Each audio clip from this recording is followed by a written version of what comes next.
Good morning, everybody. This is Dave Fry, ETF Digest, with another ETF in focus. Let's take a look at the GreenHaven Commodity Tracking ETF, GCC.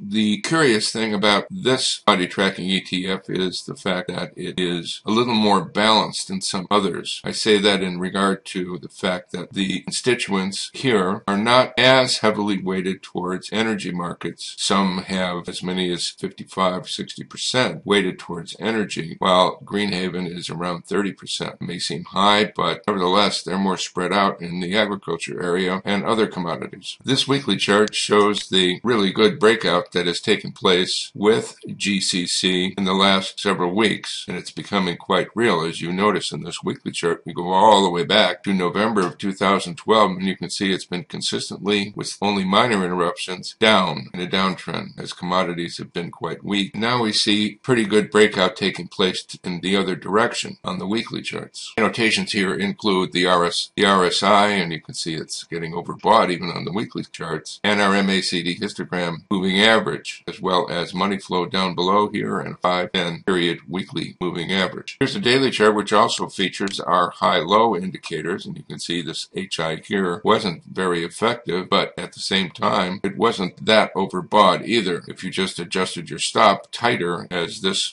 continued to move up, you may have done a better job for yourself, but here, as you can see, we had an incomplete high here, which just moved sideways, and now we're fully engaged moving higher. This clearly is one of the new themes that's taking place in 2014, as commodity markets are moving higher based on a weaker dollar and global weather issues having to do interrupting grain markets and harvesting in general, droughts in South America negatively affecting a lot of the soft markets, which include sugar, coffee, and so forth, and this has led to an explosion in prices in the commodity sector. We use GCC in our trading account and also as a core position in our growth sector of growth and income portfolio, which is a little bit more lazy in terms of approach. But I think people need to really increase their allocations to commodities, and I think that's one of the themes that's taking place in 2014, which had not been prevailing over the last 4 or 5 years. If you'd like to see more of our detailed charts with actionable alerts, sign up to become a premium member at the ETF Digest, and thanks for watching.